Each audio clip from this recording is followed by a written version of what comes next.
Welcome to the discussion on the design of composite truss. In this discussion, I am going to explain the detailed design principle of composite truss. In composite construction, the designs are done in two stages, that is pre-concrete maturity state and post-concrete maturity state. In the pre-concrete maturity, in which the concrete, since it is fresh, it will not participate in the load transferring mechanism. Therefore, the sole steel, that is steel alone, is available to take the construction load. So this stage is said to be pre-composite stage or otherwise construction stage. In this discussion, the first phase of discussion, I am going to explain how to design the composite truss for the pre-composite stage. So I'll continue this discussion along with the numerical problem for better understanding. In this numerical problem, the span of the truss is said to be 12 meters and they have given with some input data. That is, the slab thickness is given, profile decking sheet thickness is given, the self height of the slab is also given, the spacing of the truss, construction load, live load, and it is also given that this is the configuration of truss, that is the parallel chord truss to be used for this particular design. In this case, the unsupported length of the member is approximately say 1.5 meters and the grade of concrete is M30. So under the given condition, we are going to design the composite truss. First, we'll design the truss for pre-composite stage or construction stage. So first we'll collect all the design data. As per the design problem, the span of the truss is 12 meters and the spacing will be 2.5 meters. That is, I'll explain with the floor plan. So this dash dot lines represents the location of composite trusses. So this is the short span, so 12 meters. This is the span of the truss. The trusses are spaced at a spacing of 2.5 meters. Therefore, I'll take any one intermediate truss for the design. So I'll take all the necessary design data. Then I'm coming to the loads. So the self height of the slab is already defined in the problem. I'll take that load. In addition to that, the problem also give some guidelines to the construction load as well as the live load. First, we'll take the design philosophy of pre-composite stage. So in the pre-composite stage, first we will calculate the design effect. To estimate the design effect, we have to calculate what are the loads to be expected in the pre-composite stage. So the partial safety factor for dead load and live load as per IS 800, it is 1.5. So the self height of the concrete slab is taken and the weight of the truss, I assume it as 0.5 kilonewton per meter square. So this is only an approximation. So this is mainly based upon the experience of the designer. Here for this problem, I have taken the weight of the truss as 0.5 kilonewton per meter square. So I'll take the weight and the construction load is also defined in the problem. So I factored all the load and I add all the load. This is the total load expected in the pre-composite stage. Okay, for this load, I'm going to check the pre-composite dimension, pre-composite stage design components. So first of all, we have to decide what will be the depth of the truss to be adopted and then which member is very critical in the pre-composite stage. For that member, we are going to do a detailed design. So first, according to the pre-qualifying design criteria, we know that the span to depth ratio of a simply supported truss is in the range of 15 to 20.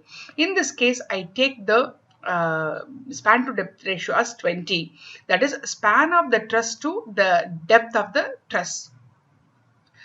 Here from this relationship, I got the depth of the truss will be 600 mm.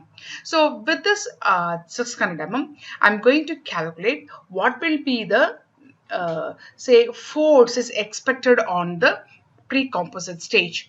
So before going for that, I convert this load. Here I calculated the intensity as force per meter square. Here I'm converting it into UDL. So this is the UDL I'm expecting in the pre-composite stage. Since in the truss is simply supported in the pre-composite stage, therefore the bending moment will be WL squared by 8 and the shear force will be WL by 2. Taking this predominant moment, and you have to proceed with the design principle of the pre-composite stage. In the pre-composite stage, as I mentioned that the concrete is in fresh condition, it acts as a load on the steel truss. So the top chord member as well as the bottom chord member alone is available to taken care of this moment. Web member here, though it is participating the transfer of forces, but predominantly top and bottom chords are subjected to maximum force. So based upon that principle, the moment due to the uh, tension compression system from top and bottom chord, which will be equal to the applied moment in the pre-composite stage. For better understanding, please refer my earlier video. So where I got the top chord force, which is equal to what is the moment obtained in the pre-composite stage divided by the depth of the truss what we have identified. So if I am substituting in this, I got what will be the force in the pre-composite stage. In the pre-composite stage, as I told that the top and bottom chords are going to subject to maximum force, in which the top chord is under compression and bottom chord is under tension. So here when the steel is under compression, then that is very critical. Therefore, we will take the top chord as the critical element in the pre-composite stage. Therefore, we'll take this as a target force to design the top chord. So the top chord is under compression, so we are going to design the top chord to take this amount of axial compression. So according to IS 800, the compression design equation is nothing but this is, so your design capacity of the compression member is nothing but the area, gross area, if there is any hole is provided in the for lifting or other things, or the area of the cross section into the design compressive stress. So here my force, the target force is nothing but 496 that I have defined. So since the member is under compression, I have to classify the cross section. So according to the tables 2 of IS 800, it gives the guidelines to go for a section classification. So before going for the section classification, I have initially predefined the top configuration of your chord member will be like this. Here I plan to have two angles of unequal angle to be placed like this, longer angle to be connected to the gusset plate and a shorter angle going to be act as a top chord of a top flange of your top chord. So this is the proposed configuration of your top chord member. So for this top chord member, when I'm searching with the table 2, this is the suitable class to classify the top chord member. So I'm classifying the section. Here I'm taking, this is the proposed section for the top chord, that is two numbers of ISA 100 cross 75 cross 10 mm as a top chord member. So I'll take these basic parameters for the top chord and I am checking the classification and I was found that it is semi-compact. Then I'm going for the calculation of design compressive stress. To calculate this, you have to calculate the critical compressive stress, the crippling stress, for which you have to calculate what is by KL by R. Here in the top chord, actually the span of the truss is 12 meters, but the top chord is subject to a maximum compression of 400 and odd.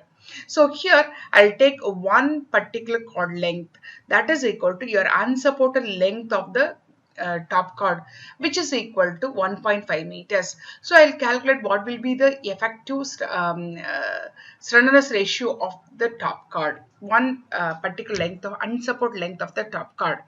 Then I can substitute in this expression. I got the critical stress will be like this. Then I calculate non-dimensional slenderness ratio. After obtaining non-dimensional slenderness ratio, I should check what will be the class of the buckling class of the section. Here I have taken angle section, but it is a built-up section. For built-up section, the clause will be C. Therefore, the imperfection factor to be taken for the C.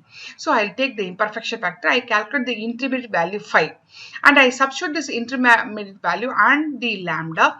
I get what will be the value of chi. So which always less than 1. Here it is 82. That means only 82% of stress you are going to 82% of your yield stress to be taken as your design stress in compression. So after knowing that, so you know what will be the design stress, then you substitute in this equation. Here you have to take the total area of the two angle into the design stress. You will get this will be the capacity. The target force will be this much. Your capacity will be larger than this. Therefore, the cross section what you have assumed for the top chord is safe to take the pre-composite force.